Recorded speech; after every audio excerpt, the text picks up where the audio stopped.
38,500원이라는 제목으로 하나님 말씀 나누도록 합시다.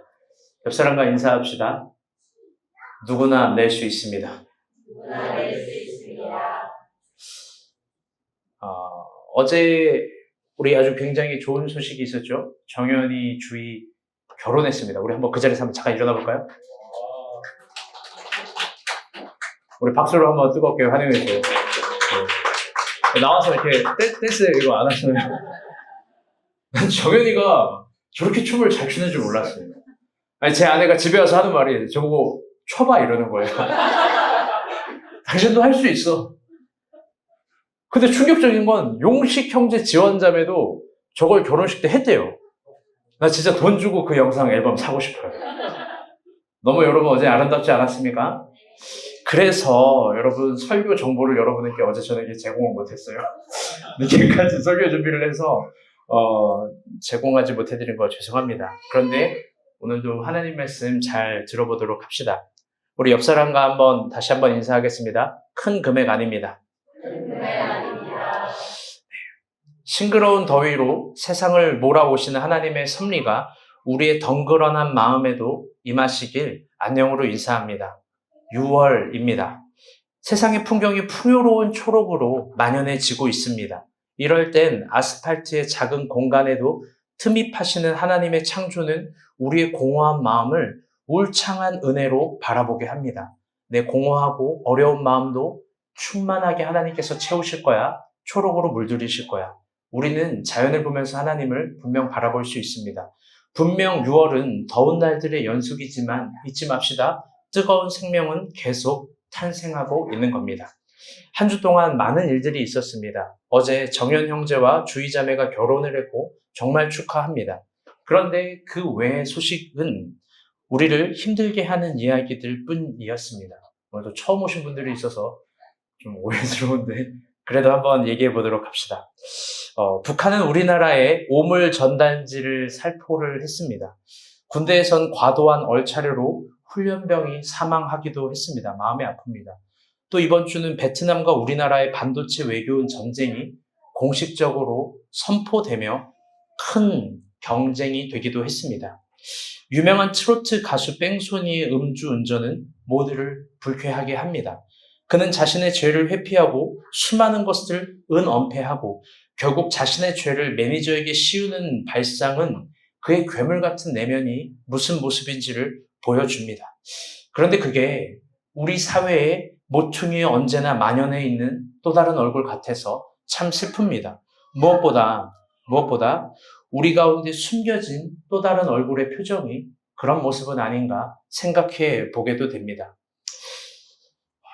하나님이 없는 공간에서 우리의 얼굴은 어떤 얼굴인지 우리 한번 생각해 봤으면 좋겠습니다. 나의 잘못을 인정하지 않고 남의 잘못으로 더 씌우려고 하는 건 아닌지, 나의 죄를 은엄폐하기 위해서 남을 헐뜯고 찢기고 남을 나쁜 사람으로 만드는 건 아닌지, 우리가 그리스도인으로서 여전히 그런 자세를 갖고 있다면 한 번쯤 반성하고 통회하며 회복하는 그런 시간이 되었으면 좋겠습니다. 오늘 본문은 사도행전 15장입니다. 사도행전 15장은 사도행전에 있어서 정말 소중한 장입니다. 이번 주 큐티를 계속 하신 분들은 알겠지만 바울과 바나바는 1차 전도 여행이 드디어 마무리되는 시간입니다. 지난주에 설교했지만 바울과 바나바, 우리는 딱 보기에 좋은 세트 메뉴 같고 좋은 친구 같지만 사실 그 둘은 출신도 배경도 철학도 성향도 모두 다릅니다. 완벽하게 다릅니다. 그런데 그 둘은 진리 안에서 하나가 되어서 안디옥 교회를 세우고 1, 2년간 동거를 하며 제자들에게 그곳에서 그리스도인이라는 호칭을 얻어냅니다. 아주 대단한 힘이죠. 그리고 제가 감히 지난 시간에도 이야기하길 바울과 바나바의 조합을 우리 용식이와 형주의 조합으로 이해했으면 좋겠다라고 얘기를 했습니다. 우리 어머니 4박 5일간 많은 걸 경험하셨나 봐요. 네. 형주 이제 알았습니까? 네. 어머니 또 오늘 선교 가시는 줄 알고 오셔가지고. 나랑 너무 다르다라는 거, 나랑 너무 성향이 틀리다라는 거, 나랑 출신도 배경도 철학도 실력도 다르다라는 게 잊지 마세요. 내가 남을 발척할 이유가 되는 게 아닙니다.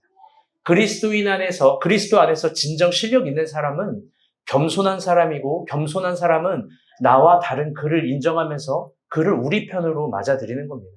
여러분, 아무리 둘러봐도 우리가 본 교회 비슷한 사람이 없습니다. 서로가 우리에게 가장 좋은 편이라는 거, 그런 공동체라는 걸 잊지 않았으면 좋겠습니다. 아멘.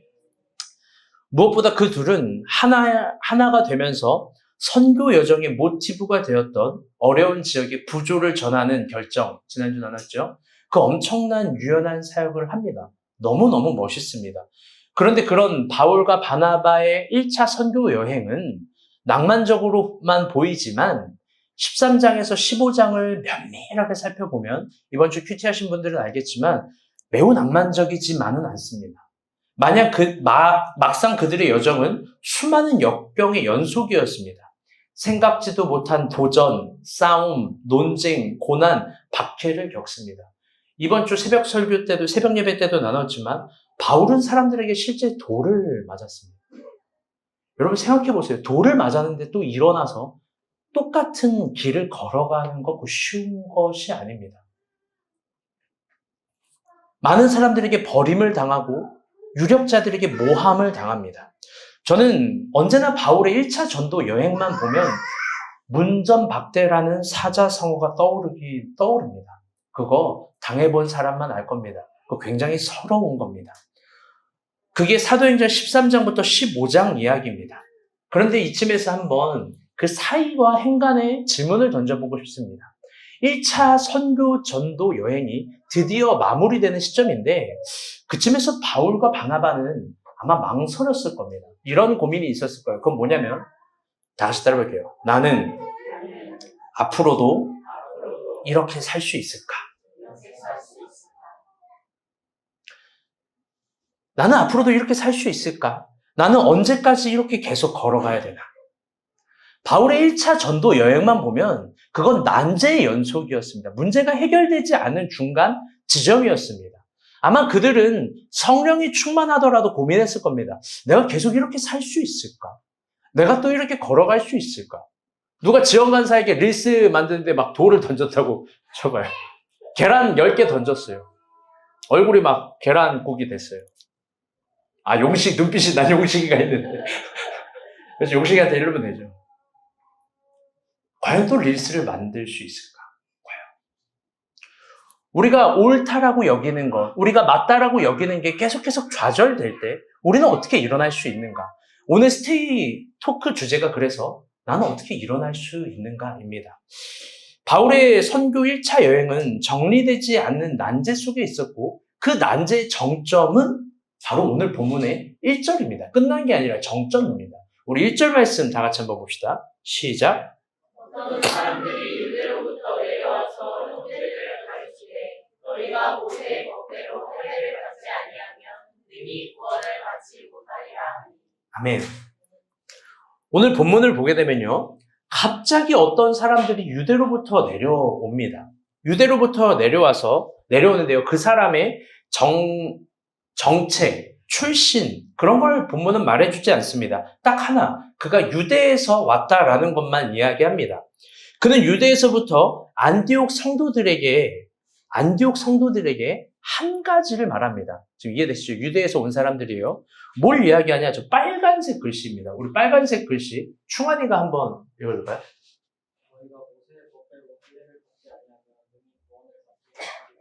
아멘. 갑자기 이런 말을 하는 겁니다. 유대로부터 내려온 사람들이 안디옥 공동체, 그 거룩한 공동체에 모세의 법을 따르지 않고 할례를 받지 않으면 그 구원의 증표가 못 돼 라고 이야기하는 겁니다. 이건 사실 단순한 문제가 아니라 바울과 바나바를 향한 엄청난 공격이고 안디옥 교회를 향한 분쟁의 불쏘시개입니다. 그 이유는 적어도 바울과 바나바가 온 생을 통틀고 자신의 존재를 걸어서 외친 게 뭐냐? 딱 한 가지로 이야기하면 그건 할례는 구원의 증표가 될 수 없다라는 가르침입니다. 당시 유대 사회에서 할례가 만연했지만 할례는 구원의 증거가 될 수 없고 할례가 아니라 새로운 차원의 복음이 제시된다는 걸 바울과 바나바가 증명한 겁니다. 만약 다시 할례가 구원의 증표가 된다면 또다시 종교적 선민 사상이 탄생되고 정치적 유다이즘이 강화되기 때문입니다. 그래서 그들은 할례를 가르치지 않았던 거죠. 근데 더 인상 깊은 건 2절 말씀입니다. 2절. 우리 2절 말씀 한번 봅시다. 시작. 바울이 바나바와 그들 사이에 적지 아니한 가지와 결론이 일어납니다. 형제들이 윤죄에 대하여 바울과 바나바와 그중에 몇 사람을 제자들이 있는 사도와 장로들에게 보내기로 작정합니다. 아멘. 할례와 구원의 문제로 안디옥 교회가 감히 이제 어떻게 됐냐면 안디옥 성도들이 바울과 바나바 그 리더와 변론과 다툼이 일어난 겁니다. 오늘 본문은 그 변론과 다툼이라는 단어를 헬라어로요 올리고우스라는 단어인데 두 합성어예요. 두 단어예요. 올리고와 우스라는 우스가 복수인데요. 단어인데요. 이게 우리말 번역은 적지 않은이지만 헬라어 원역은 끝없는 계속해서 이야기가 난상되는 끝없는이라는 뜻입니다. 즉, 그 아름다운 안디옥 공동체는 끝없는 다툼, 끝없는 변론, 끝없는 논쟁이 이루어진 겁니다. 근데 아무리 봐도 이게 진짜 사실상 이상한 거예요. 왜 그러냐? 할례와 구원의 문제가 도대체 뭐길래 안디옥 교회가 이렇게 질서가 무너지고 박살이 나는 걸까? 그 거룩한 질서가 무너지고 위대한 사역이 정체되고 심지어 중요한 거 이걸 그들이 자체적으로 해결할 수 없고 정화할 수 없어서 계속 토론이 되고 끝없이 얘기가 되니까 이 문제를 제가 읽을게요. 예루살렘에 있는 사도와 장로들에게 보내기로 작정하니라. 이걸 예루살렘 교회로 환송시켜버립니다. 그리고 이 문제를 예수님의 12사도들과 장로들이 치리하기를 기다립니다. 도대체 할례와 구원의 문제가 뭐길래? 도대체 뭐길래 자체적으로 해결할 수 없을 정도의 논쟁일까? 여러분, 할례가 뭘까요? 할례. 그 본문의 최초는 아브라함이 시초입니다. 우리 창세기 17장 9절에서 11절 말씀 한번 봅시다. 시작. 하나님도 아브라함에게 이르시되 너는 내 언약을 지키고 내 후손도 그대로 지키라. 너희 중 남자는 다 할례를 받으라. 이것이 나와 너희와 너희 후손 사이에 지킬 내 언약이니라. 너희는 복비를 배워라. 이것이 나와 너희 사이의 언약의 표징이니라. 아멘. 하나님이 아브라함에게 할례를 명하신 이유는요.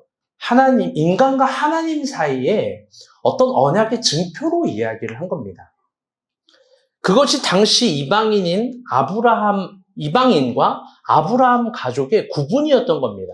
그 후로 아브라함이 가나안을 정복하고 또 그 후에 민족이 돼서 이스라엘이 가나안을 탈환할 때 그들의 몸에는 할례가 있었던 겁니다. 이게 하나님과 인간의 상관 있는 표징이었던 거예요. 즉 구원받은 사람과 구원받지 못한 사람의 표징을 할례로 본 겁니다. 그런데 주목해 주세요. 바울이 성서를 깊게 연구해 보니까 하나님의 아들 예수 그리스도가 부활하신 이유가 인간의 구원을 위해서인데요. 바울이 보기에 아브라함보다 더 완성적으로 구원의 선물을 이루신 분이 예수인데 그 예수 그리스도를 따르는다는 의미는 아브라함 때 행해진 할례가 아니라 우리를 위해서 죽으시고 부활하신 예수를 믿는 믿음이었던 겁니다. 그가 가만히 성서를 연구해 보니까 아브라함도 인간의 구원을 위했고 예수 그리스도의 죽음과 부활도 인간의 구원을 요구했는데 아브라함보다 훨씬 큰 예수가 이룬 건 할례를 뛰어넘는 정신이었던 겁니다. 그래서 바울은 아주 담대하게 한자성어로 이신칭의를 강조한 겁니다. 뭐냐? 행위로 얻는 구원이 아니라 다시 해볼게요. 믿음으로 얻는 구원. 행위로 얻는 구원이 절대 아니라는 겁니다. 바울이 보니까 이 엄청난 천재인 거예요. 예수를 진짜 믿은 거예요. 구원은 믿음으로 얻는 거야. 구원은 믿음으로 얻는 거야. 그 이신칭의를 그는 강조한 겁니다. 우리 갈라디아서랑 에베소서 말씀 짧게 한번 봅시다. 시작. 사람이 의롭게 되는 것은 율법의 행위로 말미암음이 아니요 오직 예수 그리스도를 믿음으로 말미암은 줄 알고 우리도 그리스도 예수를 믿나니 이는 우리가 율법의 행위로서가 아니고 그리스도를 믿음으로써 의롭다함을 얻으려 함이라. 율법의 행위로서는 의롭다함을 얻을 부채가 없느니라. 아멘. 8절도 읽어볼게요. 너희는 그 은혜를 인하여 믿음으로 말미암아 구원을 얻었으니, 다 같이 시작. 이것이 너희에게서 난 것이 아니요 하나님의 선물이라. 행위에서 난 것이 아니니 누구든지 자랑하지 못하게 하려니라. 아멘. 제가 딱 지금 2구절 정도, 3구절 정도만 읽었지만 바울 서신의 이런 구절이 구원에 대해서 굉장히 일관적이고 많습니다. 바울은 한결같이 행위 구원이 아니라 은혜로 얻는 구원을 이야기합니다. 너네 자랑하지 못해. 믿음으로 얻는 구원일 뿐이야. 예수 그리스도가 구원을 완성한 것 뿐이야. 그런데 여기서 이 행위 구원이라는 행위로 말미암지 않았다는 건 어떤 도덕적 행위가 아니라 당시 시대적인 신학적 테마의 논쟁은 할례를 이야기하는 거예요. 즉, 할례가 인간의 구원의 매개가 아니라 예수 그리스도의 죽음과 부활이 구원의 매개라는 거예요. 그는 당시 유대교가 발견할 수 없는 엄청난 새로운 진리를 발견한 겁니다. 그런데 여기서 아주 중요하고 예민한 얘기를 해볼게요. 아주 중요하고 예민한 얘기. 엄청난 진리를 바울과 바나바가 발견을 했는데 중요한 건 이 새로운 확신은 아마 바울과 바나바만 확신했을 거예요. 콜럼버스가 신대륙을 발견했습니다. 신대륙을 실제로 눈으로 발견하고 발로 땅을 밟았는데 그걸 이해한 사람은, 완벽하게 이해한 사람은 콜럼버스밖에 없는 거예요. 인류는 1900년도 초에 갔습니다. 소련이 먼저 갔죠. 달에 갔는데 더 이상 인류는 달을 가는 걸 시도하지 않습니다. 달을 발견했음에도 불구하고. 아마 이런 새로운 확신은 바울과 바나바 정도만 한 거예요. 그리고 후발주자인 베드로 정도만 했던 겁니다. 당시 여전히 보편적인 유대인들은 믿음으로 얻는 구원을 결코 받아들일 수가 없는 겁니다. 왜 소련에서 달을 갔는데 인류가 그동안 달을 못 가냐? 천문학적인 액수도 있지만 당시 소련에서 주장한 거 이거예요.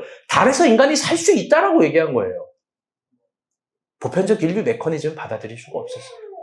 근데 지금 일론 머스크라는 사람이 그걸 다시 환원해 보려고 노력하는 거죠. 저도 모르겠어요. 보편적인 사람이라 인간이 과연 거기에 살 수 있는지. 어쨌든 달 얘기에 지금 막 눈이 번쩍이시는 것 같아가지고 여전히 당시 보편적인 유대인들은요, 믿음으로 얻는 구원을 결코 받아들일 수 없습니다. 그 세계를 이해할 수 없습니다. 그 이유는 할례만이 그들의 중요한 민족적인 정체성이기 때문입니다. 그래서 결국 할례는 이념화되었고 이데올로기화 되어버렸습니다. 이걸 지키는 사람만 민족을 위하는 사람이고 이거를 저버리는 사람은 민족을 배신한 사람입니다. 물론 우리 2024년 오늘을 살아가는 우리의 눈에는요, 저거는요, 이해할 수 없는 갈등이에요. 왜?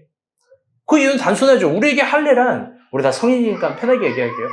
그냥 포경수술에 불과하기 때문입니다. 제가 예전에 여담인데 여러분 좀 웃기게 하기 위해서 여기 아는 분은 있을 수도 있어요. 항상 한참 창세기 성경 공부를 했었는데 어떤 장로님이요, 진짜예요. 비뇨기과를 하셨어요. 근데 이번에 새로 비뇨기과를 또 오픈한대요. 근데 그때 하필 창세기 17장 아브라함이 할례 받는 장면이에요. 성경 공부를 열심히 한 거예요. 심취하셨어요. 저보고 가게 상호를 제목을 달아달래요. 제가 웃으면서 이렇게 얘기했어요. 할례? 이거서 왜 이렇게 크게 웃어요? 근데 실제로 그분이 그걸 했어요. 와, 여러분, 제가 말 한마디라도 조심하겠습니다. 아무튼 그런 일도 있었고, 좀 재밌네요. 여러분, 근데요, 제가 웃기려고 한마디 한 거고요. 만약 이 사건이요, 우리한테는 그냥 와닿지 않지만, 이게 대한민국 국민의 국민연금 정도라면 어떨까? 한번 생각해 봅시다. 할례라는 게. 바울이 이야기하는 겁니다. 여러분, 지금까지 여러분이 평생 부은 국민연금, 그거 여러분을 풍요롭게 하는 생활, 여러분을 구원에 이르는 생활과 전혀 관련이 없습니다. 다 다 허상입니다. 여러분의 행복은 오직 예수 그리스도를 믿음으로 말미암아 얻을 수 있는 겁니다. 그러니까 지금까지 여러분이 쏟아부은 국민연금 다 예수를 위해서 선교 헌금하세요. 다 헌금하세요. 여러분 이거 받아들일 수 있습니까? 여러분 깊게 봅시다. 바울의 말 중에 틀린 말이 없을 거예요. 국민연금이 인간의 생활을 풍요롭게 한다? 사실 보장하지 못하는 거예요. 누구나 다 알아요. 그런데 아무리 그렇다고 해도요, 바울의 논리를 받아들일 수는 없어요. 왜? 국민연금을 낸 사람은 여기에 진짜 온 힘을 다 쏟기 때문에 그래요. 이거 내기 쉽지가 않아요. 연미자매 국민연금 몇 년 부어야 받는지 알아요? 65세요? 평균, 정현영제 국민연금 몇 년 동안 부어야 받는지 알아요? 50년이에요. 약 50년. 조기로 수령하는 사람도 있으니까.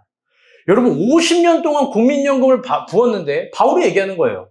그거 인간의 풍요로움을 해결하지 못합니다. 그게 인간의 행복을 해결하지 못합니다. 그게 인간의 구원을 해결하지 못합니다. 그거 다 헛되고 헛된 겁니다.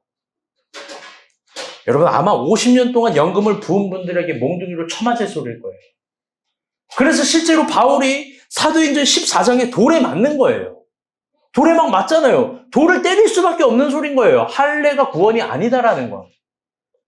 여러분 모를 거예요. 내가 이걸 이해시키기 위해서 부단히 노력했다는 걸. 미안합니다. 당시 유대교인들은요 절대로 받아들일 수 없는 겁니다. 심지어 오늘 본문은 바울이 바나바와 함께 개척한 안디옥 교회입니다.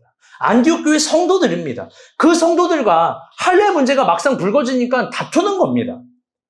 안디옥 성도들도 바울과 바나바가 강조했던 은혜로 얻는 구원을 이해는 했지만 깊이 인정은 못하는 겁니다. 그래서 끝없이 논쟁하고 변론하고 다투고 심지어 이 문제를 예루살렘 교회로 환송하는 겁니다. 사도들과 장로들의 치리를 맡기는 겁니다. 그러면 그 문제를 환송받은 맡겨짐을 당한 예루살렘 교회는 어땠을까? 우리 예루살렘 교회의 상황도 봅시다. 4절 5절입니다. 시작. 예루살렘에 이르러 교회와 사도와 장로들에게 영접을 받고 하나님이 자기들과 함께 계셔 행하신 모든 일을 말하되 바리새파 중에 어떤 믿는 사람들이 일어나 말하되 너희에게 할례를 행하고 모세의 율법을 지키라 명하는 것이 마땅하나. 아멘. 거기서도요 바울과 바나바의 이야기를 듣는 것 같지만 반대편의 바리새인들이 일어나서 반대를 합니다. 즉 이방인도 할례를 행해야 된다는 거예요. 우리 5절 말씀 다시 한번 읽어볼게요. 시작. 바리새파 중에 어떤 믿는 사람들이 일어나 말하되 너희에게 할례를 행하고 모세의 율법을 지키라 명하는 것이 마땅하다. 아멘. 즉 예루살렘 교회도요 할례가 구원이라고 역설적으로 바리새파들이 또 얘기를 하는 거예요. 이 토론은 예루살렘 교회가 가서도 난상 토론이 돼요. 예루살렘 교회 공동체 안에서도 이신칭의를 이해하지만 그걸 받아들이지 못하는 거예요. 난제예요, 난제. 그러면 이쯤에서 두 가지 질문을 해봅시다. 아까 첫 번째 했던 질문이에요. 상황이 계속 이러면 바울은 지치지 않았을까요? 이제 겨우 1차 선교 여행이에요. 1차 선교 여행에 그가 확신했던 걸 가르치는데 계속 반대하고 작은 공동체뿐만 아니라 자기가 개척한 공동체 그리고 가장 공식적인 기구에서도 받아들이지 못합니다. 과연 그는 언제까지 이 여정을 할 수 있을 건지 이 여정을 계속 할 수 있을 건지 그는 분명 지쳤을 거예요. 또 두 번째 문제도 있습니다. 이 문제를 직설적으로 제대로 해결하기 위해서 여러분 도대체 어떻게 해야 하는 걸까요? 도대체 어떻게 해야 되는 거예요? 그리고 오늘은 조금 더 심도 깊게 가봅시다. 이 첫 번째 질문과 두 번째 질문을 심화해서 여러분 자기가 옳다 여기는 바 혹은 내가 옳게 배웠던 진리와 태도들 여러분 그걸 계속해서 추구할 수 있고 걸어갈 수 있는 힘은 여러분 무엇이고 어디서부터 나오는 거고 계속해서 할 수 있는 힘은 도대체 어떻게 키워가야 하는 걸까요? 여러분 도대체 환영을 받지 못하지만 계속해서 걸어갈 수 있는 힘은 어떻게 걸어가야 되는 걸까요? 우리가 배운 믿음의 여정이 그런 거라면 여러분 도대체 그건 어떻게 키워가야 되는 거예요? 오늘 본문의 답을 한번 들어봅시다. 6절에서 11절입니다. 한번 읽어봅시다. 시작. 사도와 장로들이 이 일을 의논하러 모여 많은 변론이 있음에 베드로가 일어나 말하되 형제들아 너희도 알거니와 하나님이 이방인들로 개인에서 복음의 말씀을 들어 믿게 하시려고 오래전부터 너희 가운데서 나를 택하시고 또 마음을 아시는 하나님이 우리에게와 같이 그들에게도 성령을 주어 증언하시고 믿음으로 그들의 마음을 깨끗이 하사 그들이나 우리가 차별하지 아니하셨느니라. 그런데 지금 너희가 어찌하여 하나님을 시험하여 우리 조상과 우리도 능히 내지 못하던 멍에를 제자들의 목에 두었느냐. 그러나 우리는 그들이 우리와 동일하게 주 예수의 은혜로 구원받는 줄을 믿노라 하니라. 아멘. 이 6절부터 11절은요, 정말 소중한 본문이고요. 사도행전에 있어서 이게 기록되어 있다는 건 너무나 귀한 거예요. 우리 목자들 정도는 이거를 항상 마음에 갖고 있어야 돼요, 이 본문을. 오늘 6절을 보게 되면요, 사도와 장로들, 예루살렘 교회가 이 문제를 다시 의논하려고 모였습니다. 그런데 그때 갑자기 누가 등장하냐? 7절을 보게 되면요, 많은 변론이 있은 후에 베드로가 일어납니다. 갑자기 그가 등장합니다. 그런데 이게 상당히 인상적입니다. 왜 그러냐? 본래 베드로라면요, 어떤 의논하고 변론이 충분히 하는 시간을 못 기다렸을 거예요. 그는요, 아는 척하고, 먼저 말하고, 먼저 행동하고, 먼저 조급합니다. 그런데 이번에는 그렇지 않고, 많은 변론을 다 기다리고, 사도들과 장로들의 의리 인논되는 상황을 다 기다립니다. 그리고 베드로가 용기 있게 일어나서 무슨 얘기를 하냐? 7절 말씀 우리 형주 형제가 읽어주세요. 시작. 형제들아 너희도 알거니와 하나님이 이방인들로 내 입에서 복음의 말씀을 들어 믿게 하시려고 오래전부터 너희 가운데서 나를 택하시고. 아멘. 아주 성숙한 모습이에요. 사도들과 두 그룹의 이야기를 다 듣고 정말 겸손하게 먼저 자신의 위치를 이야기합니다. 그 위치는 뭐냐? 내가 사도들 너희들 가운데서도 리더고 장로들 너희들 가운데서도 리더 아니냐? 그런데 뭐라고 이야기를 하냐면요. 8절 9절인데요. 이게 참 중요해요. 8절 9절 다 같이 한번 읽어봐요. 시작. 또 마음을 아시는 하나님이 우리에게와 같이 그들에게도 성령을 주어 증언하시고 믿음으로 그들의 마음을 깨끗이 하사 그들이나 우리가 차별하지 아니하셨느니라. 아멘. 베드로가 이렇게 얘기하는 거예요. 하나님이 우리에게서와 같이 그들에게도 성령을 주었고 우리와 그들은 하나라는 거예요. 믿음으로 그들의 마음을 깨끗게 하사 우리와 그들을 차별하지 아니하였다. 성령 안에서 한 은혜를 받았다는 거예요. 그게 믿음으로 가능했다는 거예요. 사실 베드로가 이렇게 말하는 게 굉장히 어렵거든요. 근데 정말 더 어려운 얘기를 베드로가 해요. 10절 말씀이에요. 다 같이 한번 읽어봅시다. 시작. 그런데 지금 너희가 어찌하여 하나님을 시험하여 우리 조상과 우리도 능히 내지 못하던 멍에를 제자들의 목에 두었느냐. 그러나 우리는 그들이 우리와 동일하게 아니, 10절만. 여러분, 아주 베드로가 이번에 날카롭게 이야기를 합니다. 자신의 내적 그룹인 사도들, 또 내적 그룹인 장로들을 비판하는 거예요. 지금 너네가 할례를 구원이라고 선택하는 건 믿음의 조상들도 온전히 지키지 못했던 멍해잖아. 그게 진짜 진실이잖아. 우리 예수를 따라가면서 예수님이 결국 왜 자유를 주었는지 알잖아. 왜 진리를 주었는지 알잖아. 이거 믿음의 조상들도 못했던 거잖아. 그러면서 자신의 내적 그룹을 비판하는 거예요. 그리고 마지막 11절. 이게 정말 중요해요. 시작. 그러나 우리는 그들이 우리와 동일하게 주 예수의 은혜로 구원받는 줄을 믿노라 하니라. 아멘. 여러분은 별로 아닌 것 같지만 이게 중요한 신학적 표현이에요. 우리는 그들이 우리와 동일하게 주 예수의 은혜로 구원받는 줄을 믿노라. 아멘. 즉, 베드로는요, 바울과 바나바가 이야기한 새로운 진리, 이신칭의를 수용하는 거예요. 그들과 우리와 동일하게 주 예수 그리스도의 은혜로 구원받는 것이 진실이라고 얘기하는 거예요. 베드로는 정말 대단해요. 왜 그러냐? 이 어려운 난제를 바울의 논리로는 정리를 못해요. 바나바의 출현으로는 정리를 못해요. 그런데 누가 정리를 한 거냐?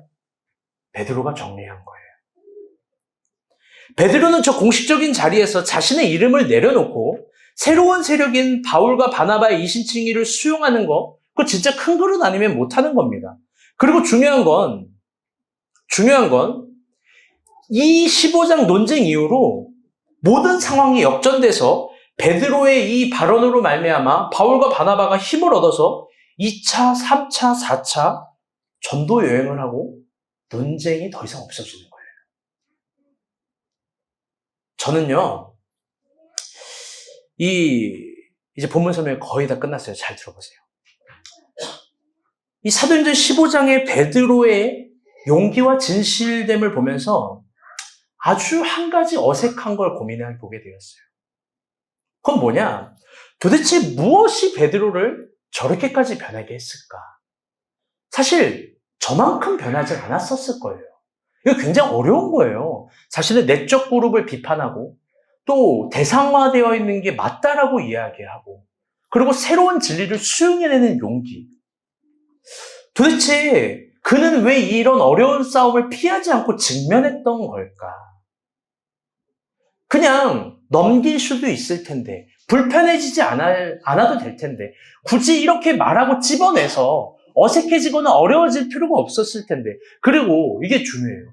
자칫 잘못돼서 이 발언을 하게 됐을 때 내가 사도의 리더라는 걸 잃어버릴 수 있을 텐데 어떻게 그렇게까지 할까? 그런 와중에서 제가 깊이 깨달은 게 있어요. 그건 뭐냐? 그는 지금 그가 깨달아온, 그가 현실로 눈으로 본, 그가 바울과 바나바와 동행하면서 봤었던 이방인들의 구원, 그게 온 삶을 관통해낸 진실이라는 부분에 아주 솔직해진 거예요. 저 예루살렘에서 이야기하는 할례 구원, 그동안 율법과 조상들이 말했던 이 할례를 통한 구원, 그게 아니라 그가 안디옥 공동체에서 느꼈던 그 진실들, 그가 선교를 하면서 선교 현장에서 봤던 그 현실들, 거기에 자기가 진실하게 직면했던 거고 용기 내서 말했던 거고 그게 진실이라는 걸 표현한 거예요. 주님이 시몬이라고 반석이라고 이름을 지어주신 것처럼 교회를 위해서 그 진실에 용기 냈던 거예요. 더 이상 자기 이름을 드높이는 거에만 목표를 둔 것이 아닙니다. 즉, 진리에 진실할 수 있는 용기가 베드로의 마지막 사명이었던 거예요. 마지막 사명. 여러분, 베드로는 분명히 알았던 거예요. 사도들과 장로들과 예루살렘 교회의 저런 일관된 이야기들이 사실 새롭게 할 수 없고 저게 결국 무너질 현실이라는 거예요. 그리고 그걸 이야기한 겁니다. 제가 교회를 개척하면서요, 사역을 하면서 많은 어려움을 겪을 때가 있습니다. 그건 뭐냐? 여러분 오해하지 말고 들으세요. 잘 이해해야 돼요. 진실이니까. 그건 뭐냐면 여러분들의 다 저를 봐주세요. 주영이 이제 적지만 적을 필요도 없어. 나를 봐. 윤이 특별히 목사님 더 쳐다봐. 연미 너가 제일 쳐다봐야 돼. 뭐가 어렵냐? 박인혜 진짜 째려봐야 돼. 여러분들의 뻔한 거짓말, 뻔한 잔머리, 너무 망할 것 같은 선택을 할 때 여러분에게 어떻게 진실을 알려줘야 되는가라는 고민이에요. 이런 표현 오해해서 듣지 마세요.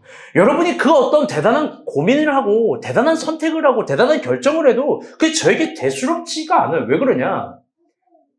정답이 정말 훤히 보이기 때문에 그렇습니다. 제 말을 오해하지 마세요. 제가 무슨 사주팔자 보듯 무당같이 말하는 게 아니에요.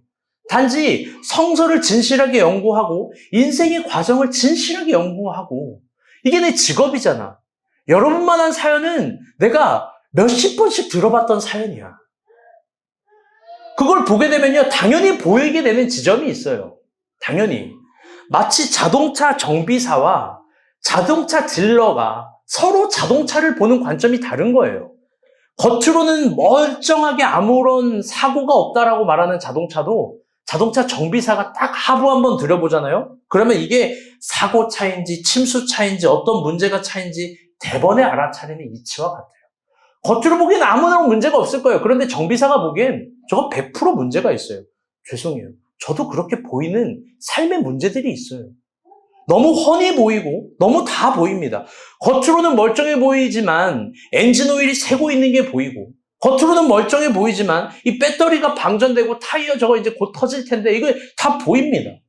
겉으로는 멀쩡해 보이지만 연료가 없는 게 너무 보이고 저게 30km 정도로는 갈 수 있지만 60km도 못 내고 70km 가면 퍼지고 망가질 자동차라는 것도 정말 훤히 보여요.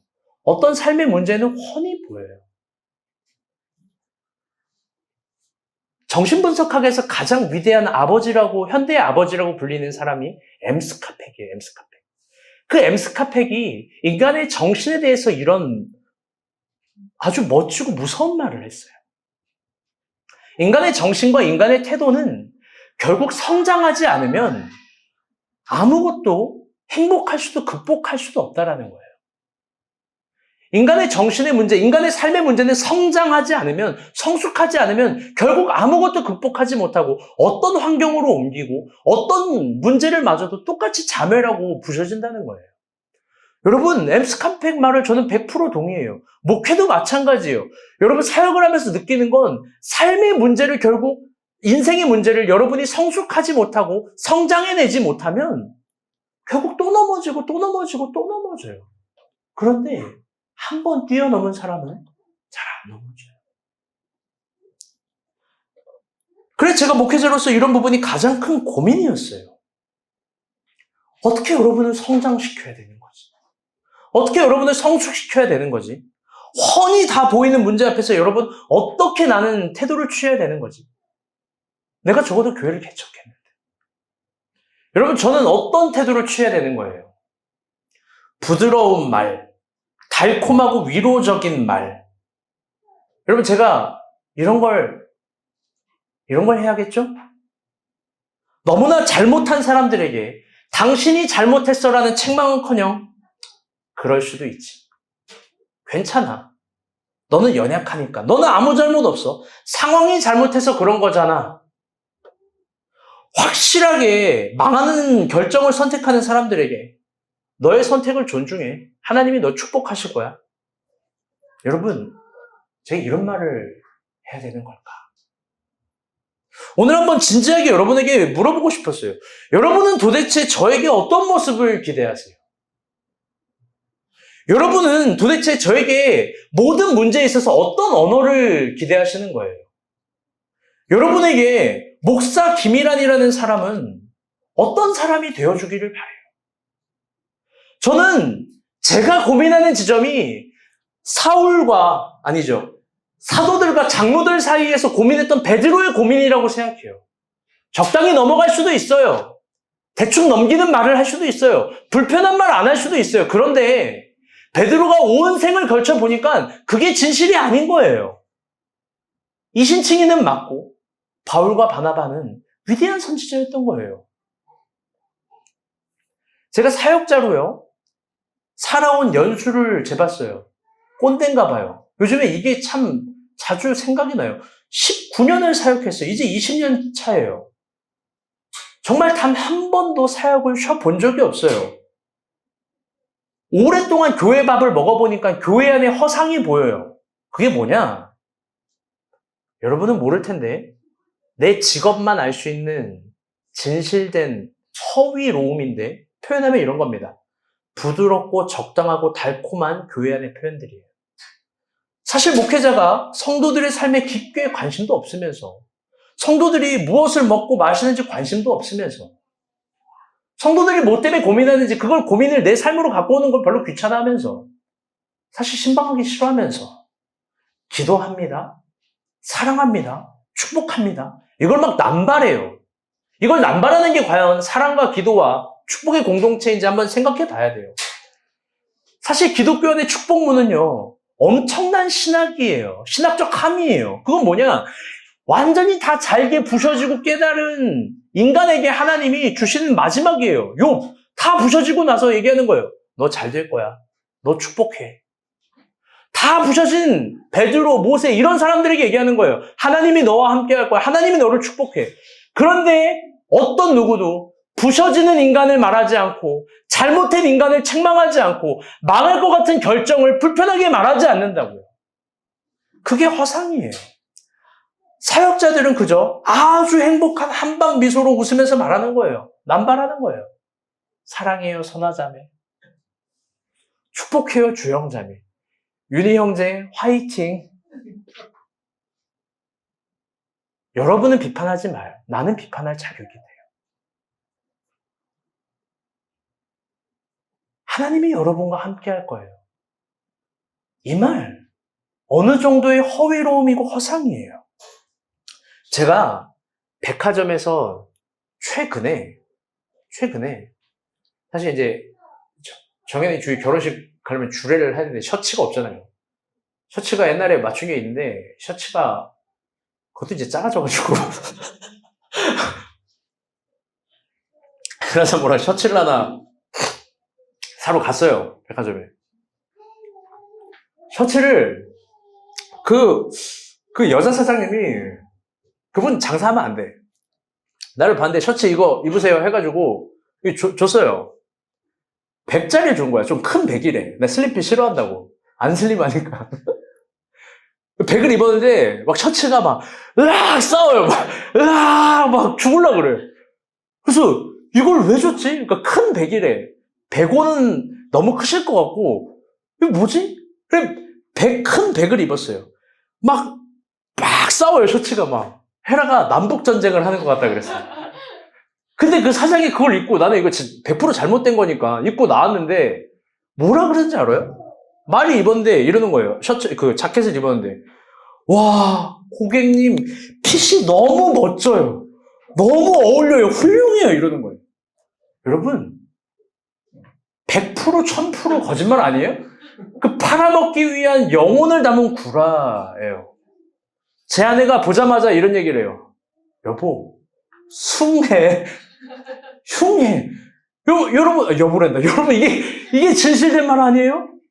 여러분, 이게 진실된 거예요.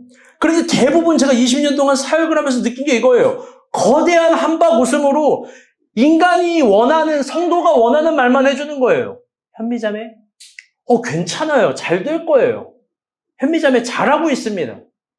윤희 형제, 뭐 한 잔 술 마실 수도 있지. 회개하면 되죠. 공부하는데 스트레스 받죠. 괜찮아요.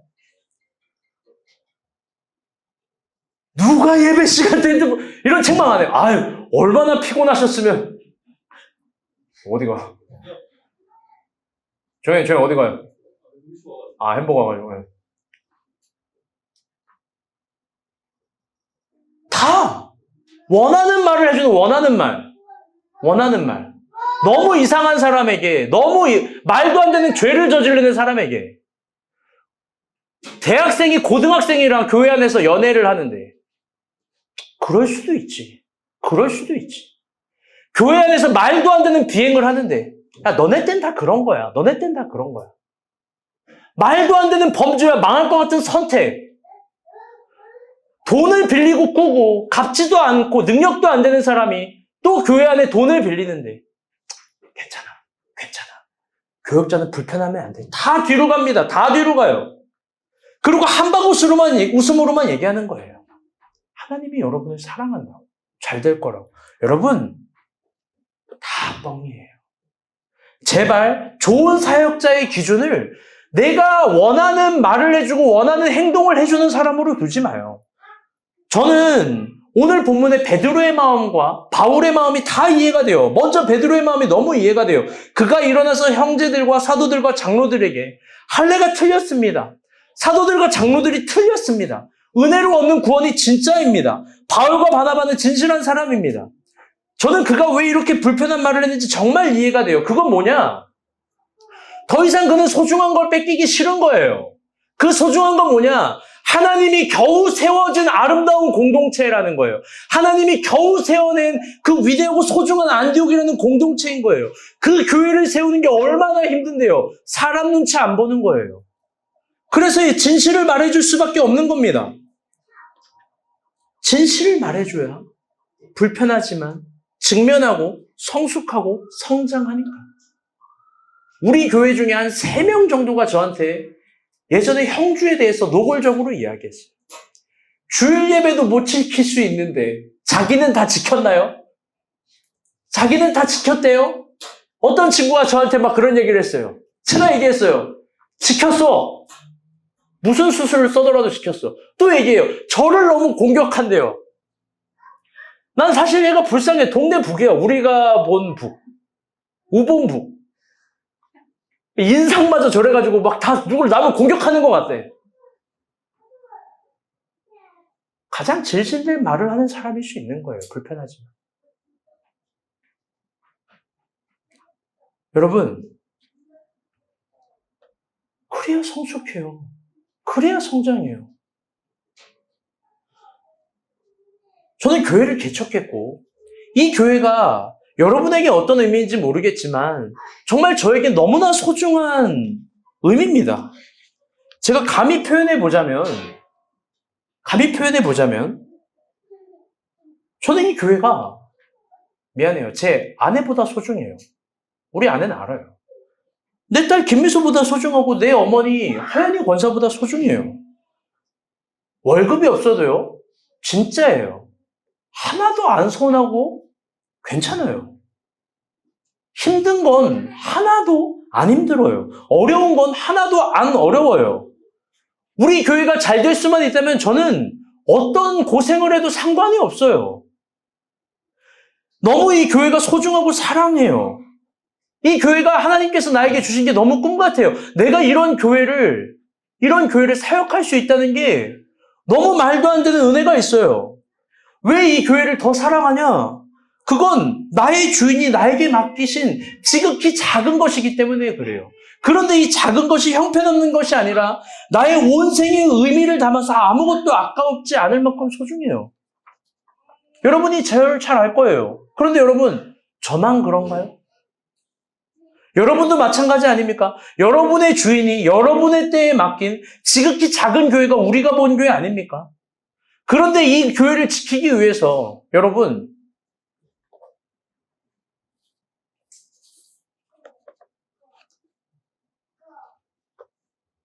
사랑하는 여러분, 더 진실되게 우리가 서로 사랑했으면 좋겠어요. 여러분, 우리 교회는요, 너무나 좋으신 우리 주님이 주신 아주 소중한 공동체. 100번을 이야기해도 모자라요, 정말. 1000번을 말해도 모자라요. 우리는 서로에게 너무나 소중한 사람이에요.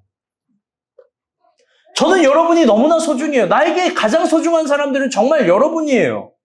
그래서 소중한 여러분이 망하는 걸 볼 수 없어서 저는 끝없이 여러분을 책망할 거예요. 끝없이 여러분을 질책할 거예요. 끝없이 여러분에게 특별히 잘못한 선택이 있다면 밤새 전화할 거예요. 뻔히 이상한 결정을 한다면 계속 통화할 거예요. 말할 거라고요. 저뿐만 아니라 우리 목자들은 계속 그럴 거예요. 물론 기다려요. 사실 훨씬 많이 기다려요. 그런데 조심하세요. 제가 기다릴 때 경험해 분들 알 거예요. 늘 기다림 끝엔 책망이 있고 징계가 있고 근신이 있고 저의 화냄이 있어요. 왜?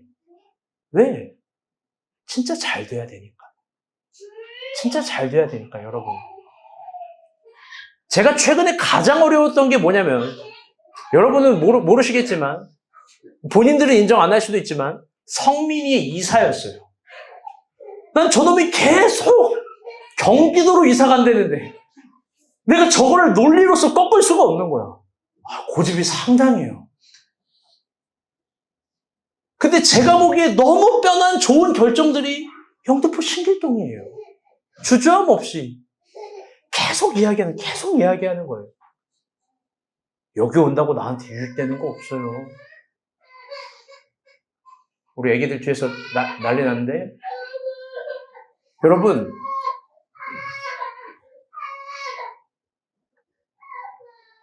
한 번쯤은 여러분이 우리가 본 교회 회의에 참여하기를 축복해요. 저는요, 늘 정확하게 말하고 자주 화내고 심하게 책망을 해요. 회의 때 가족도 없고 친구도 없고 가까운 관계도 없어요. 사역자로 틀린 부분이 있다면 엄청 책망해요. 제발 간사를 꿈꾸지 마요. 우리 은비, 나는 이제 3주 차에 도망갈까 걱정했어요. 하도 내가 혼내고 뭐라 그래가지고. 여러분, 인간사 제 친구예요. 매주 뭐라 그래요. 왜? 필요한 얘기니까. 필요한 것들이니까.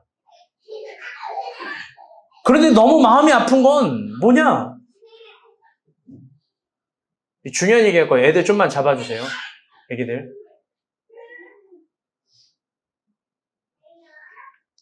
너무나 마음이 아픈 건 이거예요. 바보가 많아요. 너무 바보가 많아요. 여전히 자기가 이해 안 되면 할례만 구원의 방법이라고. 자기만 인정이 안 되면 할례가 최고의 구원의 도구라고 생각해요. 사랑하는 여러분, 제발 진실한 사람 앞에 고집 피우지 마세요. 우리 목자들처럼 또 저처럼 교회를 위해서 우리 간사들처럼 온 힘을 다하는 사람은 교회밖에 모르는 사람이에요. 성도밖에 모르는 사람이에요. 저는 여러분이 원하는 대로 말하고 움직이는 목회자가 아니에요. 잘 알 거예요. 다시 한번 강조해요. 여러분의 수준의 것들을 저에게 요구하지 마세요. 그런데 저를 깊게 신뢰해 주세요. 저는 여러분을 목자의 마음으로 목양할 거고 틀린 거를 말할 거고 진실될 걸 말할 거예요. 우리 목자들도 마찬가지예요. 여러분, 더 이런 목양 관계의 신뢰가 있었으면 좋겠습니다. 우리 마지막 본문 말씀 22절 봅시다. 시작. 이에 사도와 장로와 온 교회가 그 중에서 사람들을 택하여 바울과 바나바와 함께 안디옥으로 보내기를 결정하니 온 형제 중에 인도자인 바나바라는 여자와 같으시라. 아멘. 오늘 월요일 큐티 본문이거든요. 내일 큐티 본문이에요. 오늘 본문 아니지만 이 회의에 결론이 나와 있습니다. 뭐냐면 베드로의 이야기를 듣고 사도들과 장로들이 예루살렘 교회에서 결국 다시 바울과 바나바를 공식적으로 선택을 하고 안디옥으로 보내기를 결정을 합니다. 이제 마지막으로 정말 중요한 얘기를 해보려고 합니다. 그건 아까 처음 했던 이야기의 질문의 대답입니다. 바울은 1차 전도 여행 이후에 지쳤을 거예요. 많이 망설였을 거예요. 앞으로 계속 이런 일을 할 수 있을까? 우린 언제까지 이런 일을 할 수 있을까? 되뇌었을 거예요. 분명히 그랬을 거예요. 그런데 그가 다시 일어나고 또 걸어갑니다.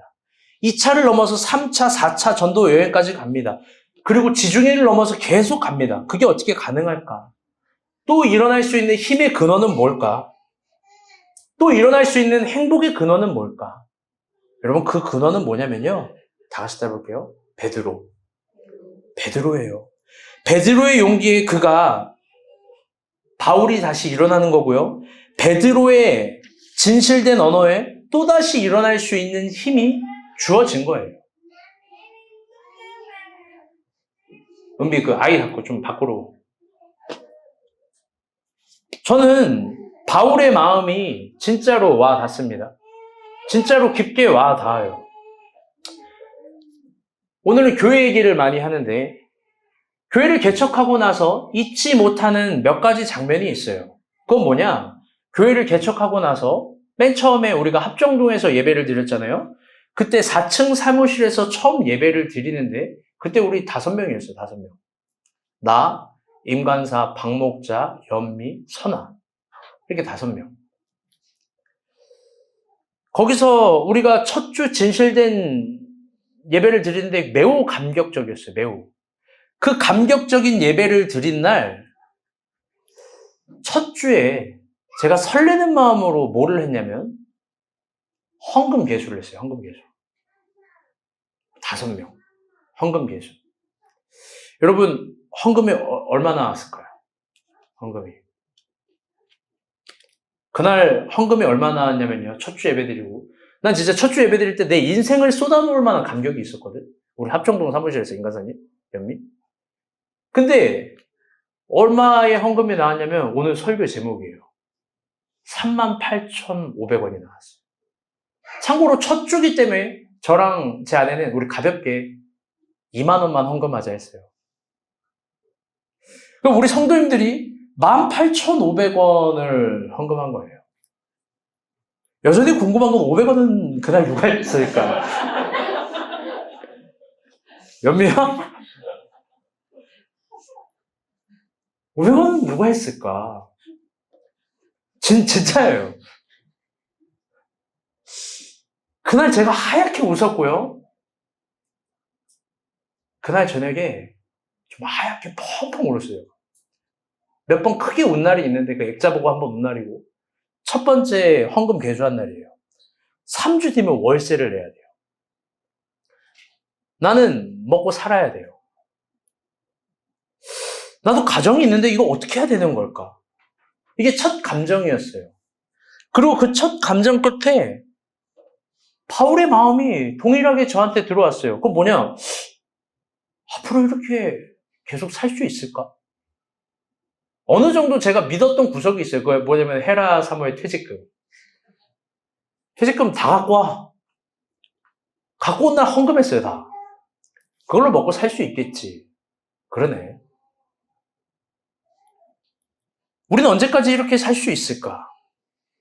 이게 첫 주 전날 저녁에 진짜 인상 깊은 각인이었어요. 38,500원. 그런데 그 감정이 정리되지 않고 한 주 동안 계속 있었는데 다음 주가 됐는데 아주 놀라운 게 있었어요. 논리로 이해되지 않는 거예요. 너무 중요해서 애들까지 뒤로 보냈습니다. 여러분 잘 이해하셔야 돼요. 잘 이해하셔야 돼요.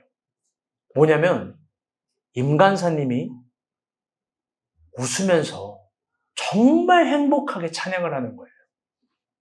30분 전에 와서 기타 조율하고 엄청 열심히 찬양을 준비합니다. 너무나 놀랍게 박 목자님이 아주 행복하게 와서 성도들을 인사해 주는 거예요. 성도들.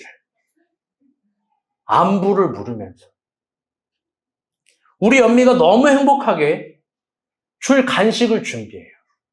목사님 이거 사왔다고. 근데 사오란 소리도 안 했어요. 500원 너구나. 우리 선아가 너무 예쁘게 웃으면서 오늘 컨디션이 괜찮다고. 자기 오늘 좋다고. 제가 논리로 이해될 수 없는 거 얘기할게요. 저는 정말 그날 그 5분의 웃음으로 용기를 냈어요. 그 5분의 웃음으로 다시 교회를 할 수 있도록 마음이 엄청나게 일어난 거예요. 요즘 우리가 본 교회 마찬가지예요. 여러분 삶이 힘든 거 알아요. 근데 제가 늘 이렇게 얘기해요. 더 무리해서 살아라. 더 노력하면서 살아라. 더 피곤하게 살아라. 더 노력해라. 전 늘 그런 얘기를 해요. 여러분 그런데 요즘 우리가 보인 교회가 그래요. 저는 여러분에게 그렇게 이야기를 하면서 늘 마음 한켠에 이런 마음이 들어요. 나도 너무 힘들다. 나도 너무 힘들다. 똑같이 그 마음이 요즘에는 나는 언제까지 이렇게 살 수 있을까? 나는 언제까지 이렇게 노력하면서 더 갈 수 있을까? 아니 우리 교회가 이렇게 좋은 교회인데 왜 부흥이 더디 되는 걸까? 오늘 오신 주영이 가족은 모를 거예요. 제가 얼마나 큰 힘이 되고 있는지 지금. 오늘 이정진 형제님은 모르실 거예요. 와서 우리가 얼마나 큰 위로를 받고 힘이 되고 있는지 니네랑 안 헤어져 줘가지고. 네? 모르실 거예요. 제가 주찬 형제 얘기를 105번 들었어요. 오늘 끝나고 여자친구 있으세요? 오늘 소개팅이 있을 거니까 그런 줄 알고 계시면 될 것 같아요. 우리가 또 다 이제 시스템으로 준비가 돼 있어가지고. 주영이 잘 얘기했지? 엄청난 큰 위로예요. 여러분, 사실 요즘에 진짜로 그런 감정이 들어요. 다 나보고 힘들다고 하는데 여러분 너무한 거 아니에요? 내가 얼마나 힘들지도 한번 돌이켜 봐주세요. 네? 교회 끌어가는 거 쉬운 거 아니에요, 여러분. 정말 쉬운 거 아니에요. 왜 우리 교회는 부흥이 잘 안 될까? 요즘 따라 더. 참 잘 되다가 요즘 따라 왜 안 될까? 나는 언제까지 이렇게 살 수 있을까? 언제까지 이럴 수 있을까? 이런 찰나가 있는데 최근에 또 정말 힘이 나는 게 있어요. 우리 지연이가 막 릴스를 하루 종일 연구를 해요. 우리 주영이가 막 선교 대장이, 여러분 몰라요. 얘 무서운 자매예요. 그 필리핀 현지에서 그 주차비 200페소 아끼겠다고 막, 거기 현지 필리핀 주차를 알아보는 애예요. 헌금은 막 몇천 몇만 페소에도 그 200페소 아끼겠다고. 열심히 살아가는 사람들이 있어요. 인간사님의 묵묵함, 우리 목자들의 성실함, 이거 보면 제가 너무나 작아져요. 아, 내가 사치 부리고 있었구나. 내가 사치 부리고 있었구나. 아, 내가 더 열심히 해야지. 요즘 여러분을 보면서 제가 얼마나 힘이 나는지 몰라요. 여러분이 나에게 베드로예요. 여러분이 진짜로 내가 또 일어나게 할 수 있는 베드로라고요. 여러분, 우리는 서로에게 반드시 그런 존재가 돼야 돼요. 베드로 같은 존재가 돼야 돼요. 옆 사람을 보면서 막 힘이 나야 돼요. 막 용식이를 보면서 더 열심히 살고 싶은 욕망과, 형주를 보면서 내가 한번 먹여야지 나중에. 언제 한번 예배 빠지는 날 봐라. 내가 아주 그냥 줄이를 틀 거다. 막 이러면서 그런 분노와 막 찌르고 공격해야 된다고 막 칼로 찔러야 돼요. 목자님 왜 예배 시간 때 졸아요? 좋은 날 없을 거예요. 응? 여러분 잘 봐. 나중에 여자친구가 올 거거든. 그날 공격 준비 태세를 다 준비하라고. 총 공격. 나한테 신방할 때 얘기해. 그날 제가 멸망하는 날인데 어떡할까요, 목사님? 준비하라고 다들. 현미, 몽둥이 갖고 와. 몽둥이 갖고 오라고. 여러분, 이게 파이팅이라고요, 여러분. 이게 화이팅이에요. 서로를 보면서 계속 힘을 내고 또 걸어갈 수 있고, 또 걸어갈 수 있는 힘이 얼마나 나냐면 바울의 2차, 3차, 4차 선교 여행까지 막 계속 갈 수 있다라는 거예요. 제일 바보 같은 게 무슨 마음이냐? 직설적으로 말해서 미안해요. 근데 사랑해서 말하는 거예요. 내가 제일 힘들다라고 말하는 어처구니 없는 항변들이에요. 내가 제일 힘들다라는 어마어마한 논리들이에요. 하나님이 나를 안 사랑한다라는 무식한 확증이에요. 도대체 교회에서 나에게 관심이 없다라는 아주 이기적인 마음들이에요. 나에게 소망이 없다라는 못 배워먹은 말들이에요. 여러분, 옆 사람을 봐요. 너무나 열심히 살아가는, 노력하는 사람들을 봐요. 그 사람을 보면서 내가 반성해야 되는 거예요. 그 사람을 보면서. 우리 이내자매는 충한 형제를 보면서 반성해야 돼요. 응? 진짜예요, 진짜로. 우리 가장 가까운 신길동에 오는 여기 박지원이는 저기 누구야? 얘 이름 뭐지? 김현미를 보면서 반성해야 되는 거예요. 저 멀리서부터 저렇게 오는구나. 서로 날마다 그렇게 늘 배우기를 힘써야 돼요. 그게 힘이 나는 겁니다. 아멘? 저는 정말로 윤희를 보면서 배워요. 제가 가장 인상 깊었던 장면이 있어요. 우리 윤희가 선교 갈 때 공부하는 모습 보여주겠다고, 그 진짜인지 아닌지 모르겠지만, 네, 약간 울컥했어. 비행기에서 그 조명, 주경야독.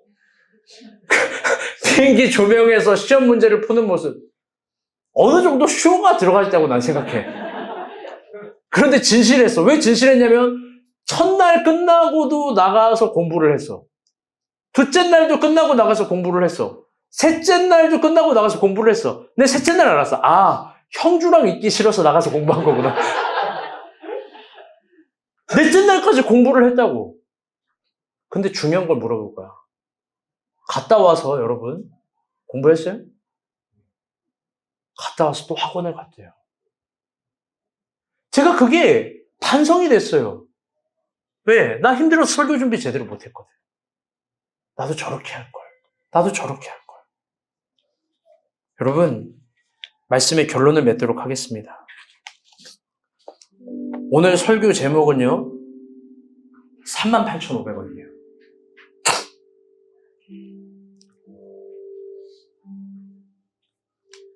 이 봉투가 뭐냐면요, 우리가 본 교회 둘째 주 헌금 봉투, 둘째 주, 첫 주 말고. 둘째 주 헌금 봉투인데 제가 첫째 주도 갖고 있는데 올까봐 안 갖고 왔어요. 몰랐지? 내가 이거 다 갖고 있는지? 내가 이런 사람이에요. 첫째 주, 둘째 주, 셋째 주 헌금 봉투가 제 책상 오른쪽에 항상 있어요. 여기 뭐라고 썼냐면 2019년 한 해도 건강히 지켜주시고 동행해 주셔서 감사합니다. 김선아.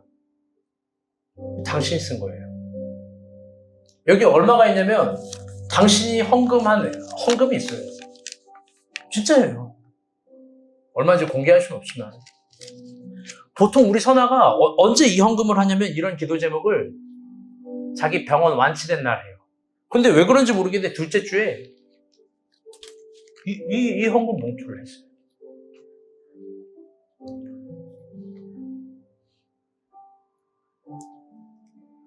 아무것도 아니에요. 38,500원. 여러분 삶의 문제 아무것도 아니에요. 어렵다는 거, 힘들다는 거 하나님 안에 있으면 충분히 다 극복해요. 주님이 은혜 주시면 다 할 수 있어요. 지금 서로를 봐요. 우리 교회 얼마나 큰 재산을 갖고 있습니까? 제발 혼자 힘들다고 어렵다고 여러분 그러지 마세요. 또 목사님이 원하는 언어와 원하는 태도를 주지 않는다고 나를 안 사랑한다고 여러분 제발 그러지 마세요.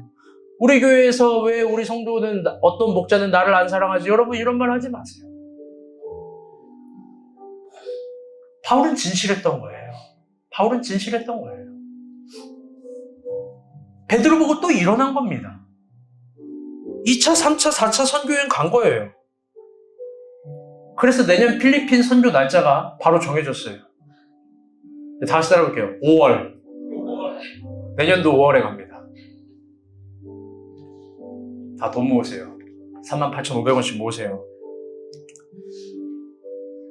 요즘 따라 정말 그럽니다. 저는 인간사님 보면서 진짜 힘이 납니다. 저 묵묵한 보면서 엄청 힘이 나요. 여러분도 보고 베드로 같은 힘을 얻으세요. 아멘? 저는 박목자 보면서 정말 힘이 나요. 우리 연미 보면서 정말 힘이 납니다. 말할 것도 없는 지원이와 용식이 보면서 여러분 힘이 납니다.